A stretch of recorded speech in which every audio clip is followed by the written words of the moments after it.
जय श्री राम हिंदुस्तान।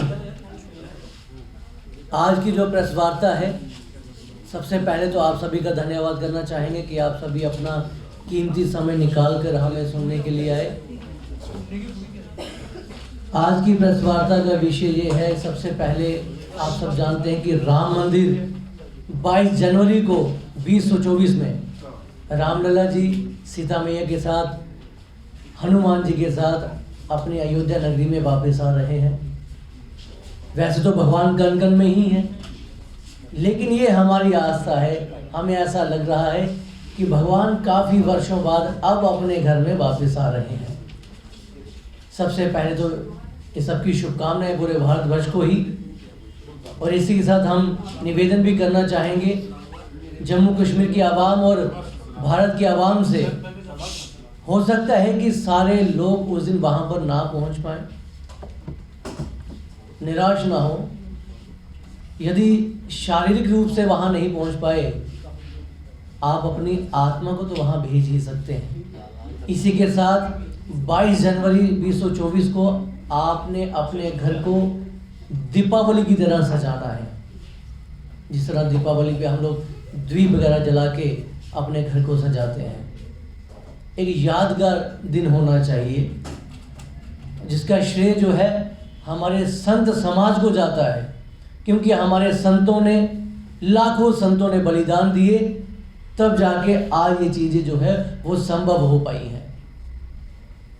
इसी के साथ हम धन्यवाद करना चाहेंगे यशस्वी प्रधानमंत्री नरेंद्र भाई मोदी जी का और उत्तर प्रदेश के मुख्यमंत्री माननीय श्री आदित्यनाथ योगी जी का, जिनके वहाँ होने से ये कार्य जो है वो अति शीघ्र संभव हो पाया है।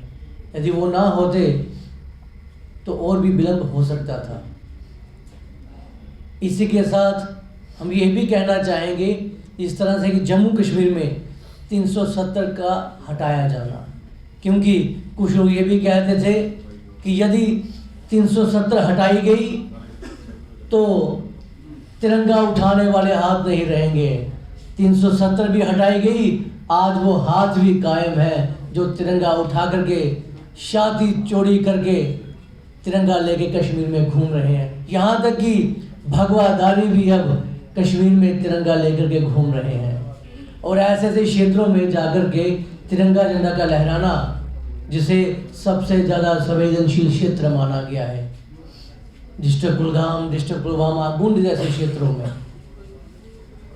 ये सारी चीज़ें संभव हो पाई यशस्वी प्रधानमंत्री नरेंद्र भाई मोदी जी की वजह से। उसके बाद विश्वकर्मा के दिन पर पीएम विश्वकर्मा योजना लागू की गई। ऐलान किया गया प्रधानमंत्री जी की तरफ से कि जो गरीब लोग अगर वो लोन लेना चाहें तो उन्हें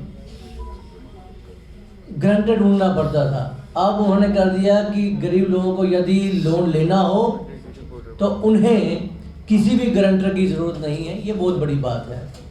महिला आरक्षण, ऐसे काफ़ी सारे कार्य जो है वो भारत में किए गए हैं और आगे भी किए जा रहे हैं। लेकिन इसी के साथ आज का प्रेस वार्ता का जो मेन मुद्दा था हमारा, अब हम उस पर आते हैं। माँ भगवती का द्वार श्री माता वैष्णो देवी, जहाँ पर पूरे वर्ल्ड से श्रद्धालु माँ भगवती के दर्शनों के लिए आते हैं, 12 महीने आते रहते हैं। वहाँ पर जो आरती में बैठने के लिए श्रद्धालुओं से पैसे लिए जाते हैं, मेरा एलजी साहब से आग्रह है कि वो पैसे बंद होने चाहिए, ऐसा ना करें, क्योंकि सनातनियों के मंदिरों में ही ऐसा क्यों होता है। आरती में बैठने के लिए श्रद्धालुओं से पैसे लिए जाते हैं, मेरा एलजी साहब से आग्रह है कि वो पैसे बंद होने चाहिए, ऐसा ना करें, क्योंकि सनातनियों के मंदिरों में ही ऐसा क्यों होता है। किसी और मंदिर में क्यों नहीं होता, किसी और समुदाय के लोगों के मंदिरों में ऐसा क्यों नहीं होता।